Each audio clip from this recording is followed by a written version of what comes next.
decided to do a quick gameplay video. So yeah, let's just get it going. It's been fun. Ever since I got it done rewired, it's been about another week, I think, since the last video is up. Today is Thursday. I'm about to leave on vacation for a week. It's kind of stressing me out. Like, amazing vacation. Can't wait to have that fun time with my family. But in the back of my mind, it's constantly going to be the fact that, like, when I get back, I've only got like a month. And I've still got a few other trips coming up for things going on with family and all that type of stuff. So anyway, it's going to be busy. We got lots to do. Primary things to talk about actually here that's going on. Well, let's get the thing fired up and going for you so you can see it. But as I was going through, there was a number of things that I learned along the way that I just had not quite been careful enough about. So when you're going through and doing your own machine, guys, and if you have already done your own machine, ladies and gentlemen, you probably already learned this, but man, you take your time, go slow, double check, triple check. As much as you think you're super organized and think you've got it all planned out, you very well might make some careless mistakes that will cause you some frustration and hours of embarrassing moments of calling your family and saying, hey guys, ready to turn on? And then crashes, or then the lights don't work, or lots of things. So yeah, I went through a bunch. So I knew the lighting is kind of finicky. And by that I mean you have to make sure you have the right amount of power for the number of LEDs you're driving. So as much as that, the fast nano board up there has 4 different channels for up to like 256 LEDs, and it sends out 5 volts. That 5 volts will slowly dissipate across the line between the resistance of all the connectors, the LEDs themselves, length of the wire, etc. And 5 volts is not a whole lot. And if it drops too much, the lights won't just suddenly stop working. They'll become possessed and do crazy things. You'll have no idea what's going on. Lights that only turn on halfway. Lights that turn on when they're not supposed to turn on. Lights that are going the wrong color. And that's the other thing. All the LED insert boards I had, I thought were RGB. They were actually GRB. It's an older batch from Fast, I guess, that were GRB. And so I'm like, why are all my colors green when they're supposed to be red? Oh, okay.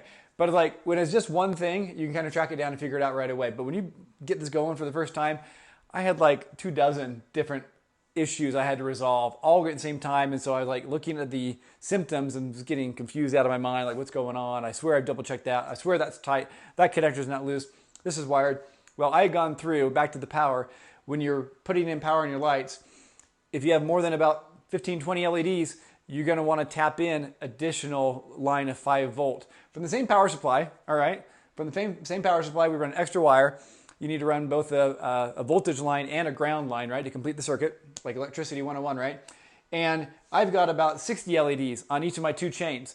So I'm tapping in about the midway point and at the end. So it's at the beginning, middle, and end.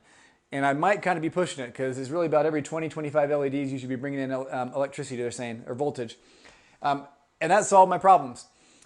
But not really entirely, because I went back through my wiring and went, what's going on? I've done this, I've done that. I'm still getting some weird ghosting in different colors. One of my ground lines I put in, it was a bad crimp, whatever. It had come loose, it like popped out. And so I wasn't really getting the 5 volt in everywhere like I thought I was. Anyway, got that in, got that figured. And I swear now, I think about 99% of my issues were gone. I also had a few weird things going on. And I went back through and looked at my light shows. As much as they look perfect in MPF monitor, with the actual LEDs here and there, the timing is off a little bit. Like, wait, this one LED is like staying on when it shouldn't be staying on. And I double checked everything else, the electricity. I'm like, I just fixed all this, right? Then I went back through my show and looked and double checked like the timing. So I have my show created with time steps, and there's a playback speed in MPF. Anyway, that was off just a little bit. I tweaked that speed number and that resolved itself. So there's like software issues, hardware issues, and then I burned out a driver. I don't have a left slingshot going on right now because I thought I'd been so careful planning out my wiring, had a spreadsheet of which coil's going where, which ground's going where on my I/O boards underneath. Well, I had the power on my left slingshot with the diode reverse, so it was going in backwards. So that fried out that coil and fried out the driver on the board. I moved to another spot, and before I went ahead and fired it up again without really double checking, and the diode and that coil was bad, so as I fired it back up, I burned out another spot, so now I'm short a spot, so I've got new boards on their way. Thank you, Aaron from Fast Pinball, for the speedy delivery, so I'll have it before the show. But anyway, so I burned out a driver, 2 of them that I shouldn't have done just by being careless, not double checking. I then went through and double checked all my wiring again, found one of my diverters I had backwards, so I fixed that, triple checked everything else. And then like my drop targets up here, this is like comedy of errors here, I hope you guys are enjoying this. Then my drop targets up there, I start the game and only the middle 2 would reset. And they're supposed to all 4 be resetting. I'm like, And I haven't gone through and adjusted all my coil strengths. Let me go through and double check my coil strengths, my flipper strengths. Are they getting strong enough to go up? I had increased them some for this 4-bank here on the left. It wasn't strong enough, because I had everything down nice and low to make sure I didn't cause any damage. I'm increasing them. Got to the point where I'm not comfortable increasing it anymore. Still wasn't fixing it. Long story short, that whole upper play field that I had wired all nice and properly, somewhere I got off on like either my harness or back of the I/O boards, because the knockdown for number 1 was actually in where I had mapped out on my spreadsheet to be the reset for number 3, and the same with number 4. And so I had things going to the wrong place compared to what I had mapped out on my spreadsheet, which I thought I had been so anal retentive about. But yeah, took a little bit. It's frustrating. All right. I'm sorry. I'm yapping for 5 minutes. Let's get into the gameplay. You didn't want to hear all that, but I guess it's just kind of like, for those of you who are going to go through do your own pinball machine, and I know a lot of people start out virtually, right? Get their layout all designed, everything else designed. I feel like the moment of getting everything actually wired up, especially the lighting and everything going and modes going to play a game, sit down and go, man, if yours just goes smooth the first time, I mean, I'm not worthy. Hats off to you, because like I said, it's taken me many evenings. Has there even been a weekend yet? I don't know. I think there was one weekend. Anyway, it's taken many more hours than I thought to get to where now I was actually playing, I'd say 90%. I basically just down to I've got bugs in my code still. So you might see a few interesting things with the ball, save some other things, but do got a multi-ball working. I'm going to try to show you that. If I can get to it, glasses off, so if I have to cheat to it, I will, just so you can see it. But anyways, enough of me yapping. Let's get to playing. All right, so here we go. Like, there's virtually going to be like no editing, so I'm a horrible pinball player, so don't let this impress upon you exactly how fun the game is or not. I'm sure better people have even more fun than I do, but I'm enjoying it. Getting some good flows. This is the only song I have set up right now, so here we go.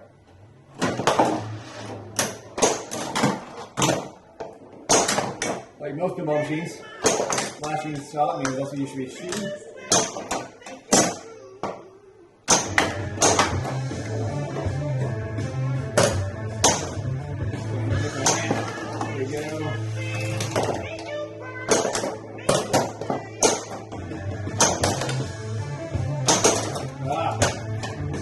I even got my bonus and I missed saving it.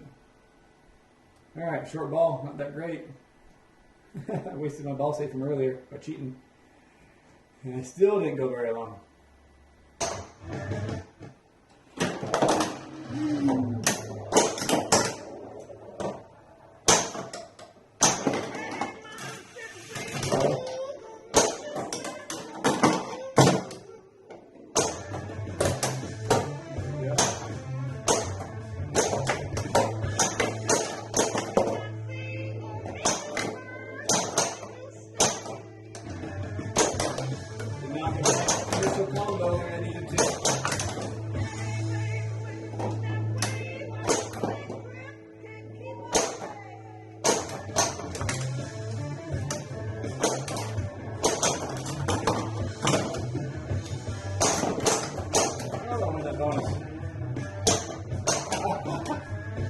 Poor flipper skills.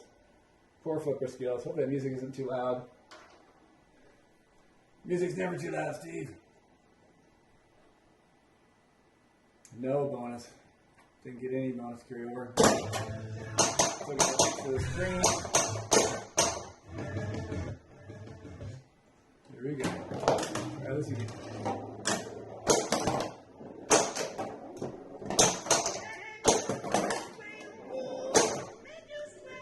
Fun little hop from that ramp, huh? Figure that post out there.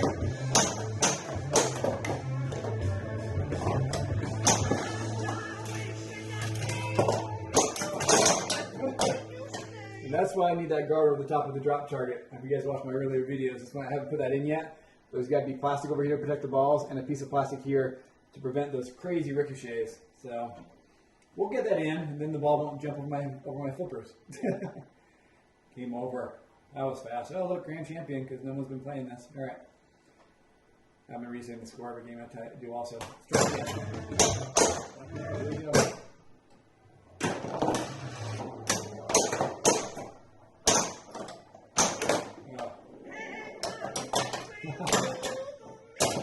I'll say it worked.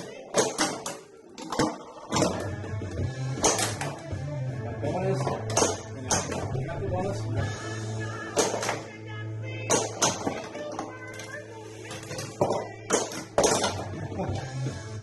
I did it again. That drop target can be brutal, huh? All right. Now let's cheat a little bit and show you the multi-ball. Look for my game ends again, Jet.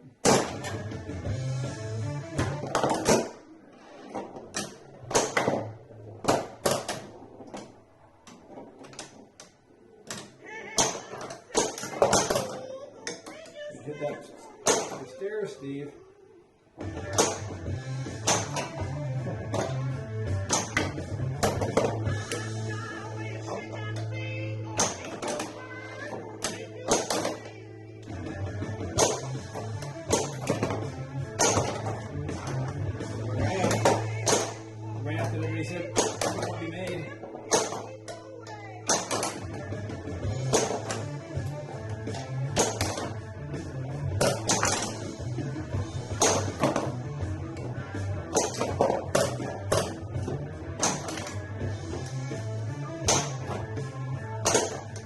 So for the first multi-ball, spelling out Led Zeppelin, all these need to be purple. So I've got one target here that I need to hit. There we go. Whoop. Whoop. And then I've got to hit all of those, and now it's flashing for multi-ball. Let's see if we make that shot. Oh, I didn't make it hard enough. There it is. The burner opens up. Multi-ball.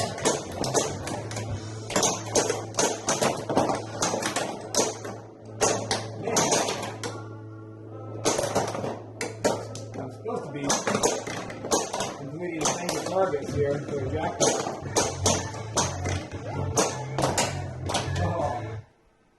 Multi-ball over. Yes, this pop bumper is brutal. As you complete your in lanes, and you can rotate with your flippers, once you get all your in lanes completed, then kind of like TNA, you get a shot that moves back and forth between the two out lanes, that if you run over that, that'll give you a ball save. Make that a little bit easier to do.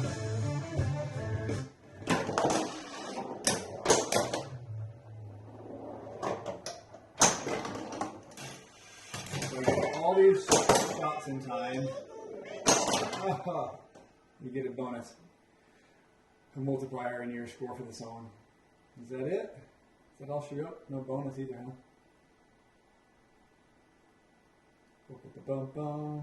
Final score, 22 million. Grand champion again, boom. AAA. So I still got to get the stairs working. I think you saw the left ramp, you saw the orbits, you saw this diverter comes down to start multi-ball. That's what this is always going to be for all the multi-balls. You'll start it by going through the subway. This is your bonuses. And so if you hit the first bonus, it gives you a score for that ball. And then if you're able to, you can lock the ball through here. And I've had to change this just a little bit. I realize it's a little bit tight. It's kind of hard to hit, so I'm going to scoot these down a little bit, make this a little bit bigger gap. And if you come down here, once you knock one of these down, this turns solid. You now have 2x for the remainder of the ball. This is flashing. If you hit this and then it turns on, then you've locked in the 2x. It'll carry over your bonus from whatever ball you're on to the subsequent balls, right? So if you get to the following ball. So if you get your bonus really good in ball 1 and you lock it in, you'll get that same bonus for every ball after that also. And this goes 2x. If you hit again, you now have 3x, but now you lost the lock. You need to relock or else it won't carry over. So then you can relock the 3x. You hit up here again to the 5x. You'll then need to relock, and if you lock it in, you're going to have that 5x bonus for that ball carried across the subsequent balls. And then on ball 2, let's say you do it on ball 1. On ball 2, you start over, you do the same thing. You get a 2x for your play field for that ball. You can also lock it in. And then the bonus from ball 1 and ball 2 will all be added in, combined in. So this is not the easiest shot in the world. These actually end up being a little bit easier than what I thought. Things have adjusted a little bit. I've been getting these pretty good, to where you can get the bonus for the ball, but then locking it in to carry through the rest of the game, I think it's going to be just the right amount of difficulty to where if you can do it, like that could be huge for you. Obviously, all those points added up at the end. Yeah, what else? The more you hit this, once you hit this enough and kind of fill up this meter here, that'll start, there's going to be a hermit sculpture here. Let's start the hermit multi-ball. You got a meter over here also. If you get enough orbits going, you'll get super orbits. You can also be able to get a super spinner. Haven't got any of that coded just yet. Almost though, but we got the Led Zeppelin multi-ball coated in and working. Next thing is to get this staircase turned back on, because obviously that's like the thing I'm most excited about being able to play with. And there's the phone, because it's time for someone to call right now. Anyway, just been talking while you're staring at the screen and everything, but yeah, lots more modes to do, lots to go, but man, it's, I actually kind of play the game, guys, and it's getting fun. Now, things are kind of jacked up. I don't have the posts here, and that's really making for some funky ricochet. You can tell I end up finally chipping off the edge of this ramp here without having a post to protect it. But it's working good. The shots are working pretty good. There's a few things that are a little bit clunky, but I feel like we can get that. We can make that work. Yeah. Anyway, I guess I feel like I have the opportunity still to kind of dial it in a little bit. Like I'm going to scoot these targets down just a little bit, make a little more room there. Yeah. Anyways, gotta get this diverter up and working for you guys, so we can play with the staircase and the balls and the whole upper play field. Anyways, we're getting close. We're getting so close. Will it be ready in time for Expo in 1 month? With final artwork printed? Possibly. With final game code? No way, no way. I have so much more, like I knew the coding was going to be hard. And even once I got into it, felt like I was starting to kind of understand NPF. Still so many things I don't quite understand. Like, still don't know why a couple of my lights are turned on when they shouldn't be. Like, I still have things I need to learn. But man, I have even more respect and appreciation for all the pinball coders out there that are making all the games awesome and all the updates they do. Like kudos to all you guys. This game is fun to shoot without the code, but man, it's so much better with the code. Like every game, right? The code can make or break a game also. But anyways, good job, guys. It's hard stuff. I'm learning. But it's been a lot of fun. I can't wait to get the staircase going. That's the next step. All right, gonna hurry and throw this video up again. Like virtually no editing. Gonna throw my logo at the beginning and end. Like that's it, because I gotta get ready to pack, heading out for my son's graduation trip, our family trip for the year. I'll be back in a week, and hopefully that's like the 31st. We'll be back around on the 31st, so hopefully we'll be able to get the staircase coated up in the following week and have another video for you here in a couple weeks, guys. All right, thanks for watching. If you have not started building your own pinball machine, why not? Guys, this is so awesome. The lights, I have to tell you, I've been loving the way these diffusers, how the lights the whole insert just glows. I have one insert back here, that the rollover target, that doesn't have the diffuser on it. And I've got like a different diffuser just on the lens of the LED that I thought was going to be a good cheap replacement for the other diffusers. And Paul, looking at you, I thought I had maybe a better solution than our diffusers. It's going to be super simple and cheap. Just these little opaque discs that you can like glue on the end of your LED inserts. And it does diffuse. It does make it softer and nicer. But it just doesn't get quite the same glow. It's close. Let me see how well you can see from up top. Are you seeing these two? Look at the difference between them. So this has the insert underneath it, and this has kind of, not really. It has like a little diffuser at the end, but you can tell it's a little bit focused here on this inside. It's not quite as even. Even when we do the full glows, it's not quite as even as these other ones. And this is even under the drop targets. We don't really have the most ideal spot, and the LED is a little bit off center to make it fit underneath the smart drop target hardware. Anyways, looks so good with the lights. I don't even have a lot of great light chips. There's kind of like some color fades, whatever, right? But man, it brings it to life. So let me know your thoughts, your feedback. What do you think? Think it's gonna be ready in time for Expo? You guys excited? I'm excited. I'm hoping it's there. Still need to work on like pinball moments, so you can see like jackpots and have call-outs. There's no sound effects. All we have is the music playing. Don't have any video set up. I won't have any of that in time for Expo. I'm hoping to get some basic sound effects. So like hit a spinner, you'll hear it ripping, and some different things when you're making shots. Call-outs maybe. Anyway, we'll still have lots to do, but I should hopefully have all final artwork. I'm hoping everything can be done other than this code, and we'll have every song ready to go with some basic shots. We'll have the Led Zeppelin multi-ball, Hermit multi-ball is going to be easy, and we'll have the staircase working. We'll see how many bugs are in it still, and again, call-outs, videos, other things are going to be missing, but it's going to still need a lot of polish. So, all right, anyway, guys, thanks for watching. Start your own project, post updates. If you haven't found Jake Danzig's Strictly Custom Pinball Machines Facebook group on Facebook, go look it up, go find it, join the group, follow along. So many people are doing projects that are even way cooler than mine up there. They're looking amazing. Everybody's sharing their stuff. I'm just glad to be part of it with you guys. All right, take care, everybody. We'll catch you later. Bye-bye.